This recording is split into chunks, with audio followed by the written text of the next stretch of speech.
Another week and I'm with another hustler. Last week we spoke to DJ Kyeezi, and this week we've got another hip-hop and sneakerhead, I'd say. Kyeezi, the tall wonder. What's up, what's up, what's up, Carissa? I feel like you're bending over to look a bit shorter for me. I'm trying to accommodate you. Aww, you look lovely. Thank you. We're matching today. Hey, you know. So we're in the SABC. It might look unrecognizable, but we are in the secret location, the rooftop. Are we allowed to say that? Top floor, Top baby. floor. Top of the game. We just thought we'd stick around in our second home because we're comfortable here. Yeah, this is home, literally. Yeah, literally. I mean, you've been here for how long? This is going into year number 3 with Good Hope FM. Year number 3. Love you guys. Yeah. Yeah. Yeah, so man. I'd like to know, before Good Hope FM, before all of this, right? Yeah. Where did your passion for entertaining come from? Was there a little Khanya running around at home going, I want to be a star?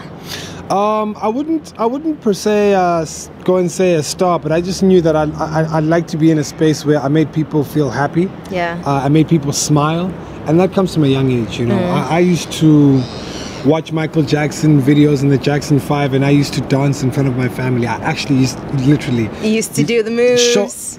Every single move. I knew ABC, the whole thing.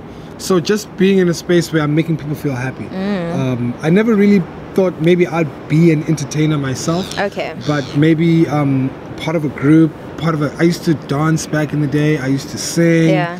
I used to rap. I'm waiting for that part. My rap career probably lasted about 30 seconds. 30 seconds. Because I thought I was whack, and then it was just like, no, it's a rap. I know, but you got to trust your dopeness and just, own it. No. Rap is brutal. If you don't make it in rap, we let you know. Okay. No.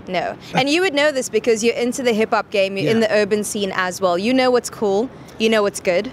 I wouldn't say I know what's cool, but I know what feels good. I know what feels right to me. And we're in the industry, we're trying to trust our gut, and with time, your gut starts to really obviously mature, and your skill and your taste starts to mature, and you'll be able to tell, nah, man, this is something that can talk to a number of people. If it's touching me like this, maybe it will touch some other people Somebody as else, well. Right? Touch their soul and their hearts. Yeah, I mean, that's what music and entertainment does, We always talk about entertainment, and people are supposed to feel a specific way. People are supposed to forget about their problems when we're doing this thing. So when we're doing it right, we're getting those results where people say, man, I felt good. You know? And that for me means I'm doing my job. Definitely. And you do your job on Good Hope FM every morning, 3 to 5. Yeah. Also every single Friday from 10 until 2 a.m. the next morning. Yep. Crazy. Now, before we get into talk about Good Hope, I want to know how you stepped into entertaining the masses. It was really a hunger to express myself. I was working in a corporate job, and I tried out for a presenter search, and I got quite far. I was very beat lucky. me. What are you talking about in one of these competitions? That was before that. That was MTV a couple of years before. Before I even got into radio. Yeah. And I went back to my job, and it just wasn't the same. It wasn't the same feeling. And I felt, I only got one chance of living. Yeah. Why not really actually bet on myself, and step out and do something that speaks to who I am, and express myself on the world. And how I wanted to express myself was through my ability to talk, my ability to share information about entertainment, music, and culture. And that's how I got into radio. I wanted to find something. I had so much content. I just had so much stuff. It was just there, And do you guys know Kuli Chana? Do you know who AKA is? And this is way before they even became... Blew up. Yeah. And I always felt that people just weren't exposed to that kind of content. So I think that's where the authenticity comes from, is a passion to share urban and hip culture. Yeah. And to basically say, look, we're all alike, but we just have this culture that we love so much that we like to express ourselves in a hoodie and a pair of sneakers. I mean, the swag is right here. It's evidence of it all. Every day. Every day. Oh, I love it so much. So, Khanya, why do you think there's a need for somebody like you in the industry? I mean, we could continue with our pop, we could continue with our rock music, but why do you think your perspective is what we need? Look, I mean, I don't know what entertainment means. Yeah. What I do feel is I have 2 cents to offer. Yeah. Do you get what I mean? And if you're willing to take my 2 cents, I think you'll enjoy it, For me, Khanya, Siyengo, Kyeezi, the tall wonder, he's just a guy who loves this.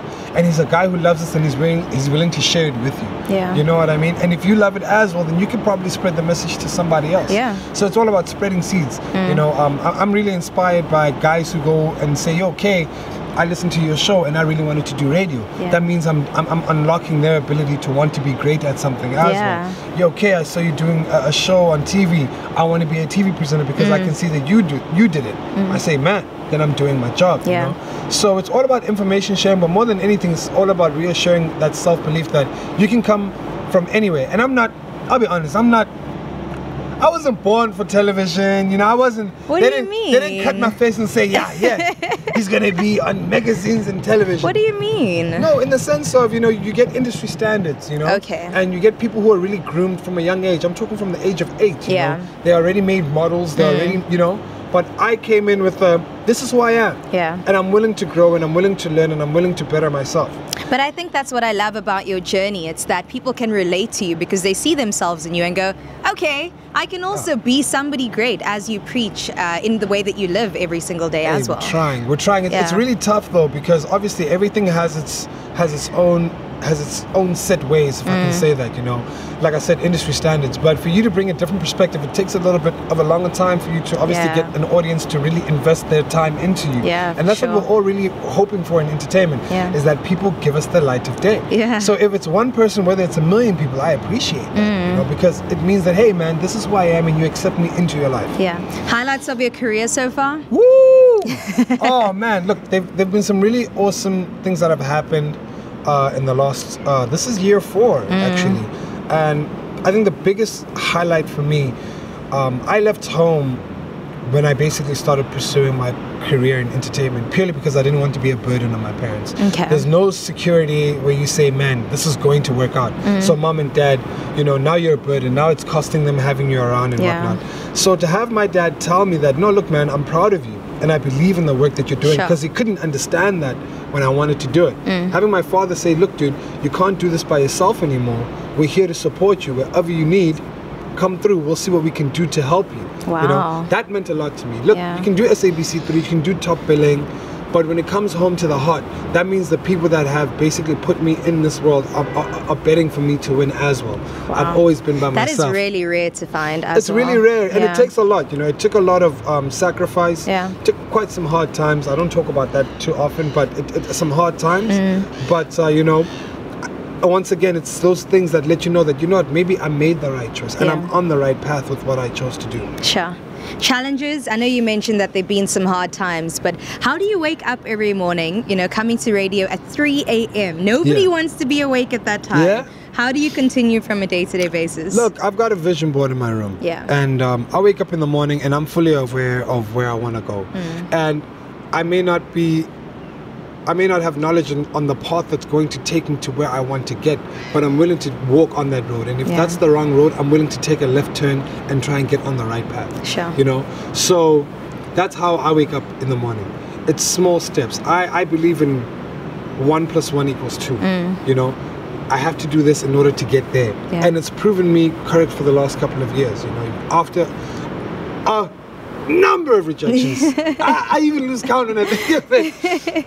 You know, doors start to open up and people are like, wait a minute, but this guy, he really can do this, you know? So it's just a matter of time and consistently pushing the craft and focusing on the small things. Yeah. You know? I'm not looking for the big blow up. Like, I mean, I would love to blow up. Yeah. I'd love to blow up. You'd love to blow up. If you're watching this, I'd love to blow up. But I would love to blow up being myself, and you taking me for who I am, right? Yeah. Okay, and advice for all those, I want to call them kids, but I kind of feel like maybe not, the youths out there, maybe even adults as well, that want to achieve great things. A small sentence, what would you say to them? Greatness is something you practice every single day. I say that at the end of every single show that I do, and I mean it, you know, it's in the small things. Greatness is not a destination, it's a constant journey. Sure. And the small things that you do every single day. When someone asks you, how are you? And you say, no, I'm all right. You're channeling an all right, mediocre mind. Yeah. You need to be great. If your mindset is great, you're going to be great. Wow. It's that simple. That's it. Yeah. Be great. 100. 100. Thanks, Khanya. Okay. This is Good Hope FM. Turn the radios up. Connecting Cape Town. Thank you for watching another week of The Hustle Never Sleeps. If you haven't checked out previous episodes, you can click over here. And if you haven't signed up to the Good Hope FM YouTube channel, where have you been? Just click this button right here. And lastly, to check out more info on Kyeezi, the Tall Wonder, it's all in the crotch box. Yeah, do the right thing. Go to the comment box and comment right now if you like the outfit and the haircut and all of that stuff, because she looks awesome, but I'm trying to look awesome as well. Or you can catch me on my shows at Good Hope FM Monday to Friday. If you wake up very early, 3 to 5 o'clock in the morning, it's called Run CPT. But if you're into the latest and the hottest in local hip-hop and content, Friday night, 10 p.m. to 2 a.m., Saturday morning. Check it Tall out. Wonder, Mr. Big Great. Yeah, man, the whole thing. We're out.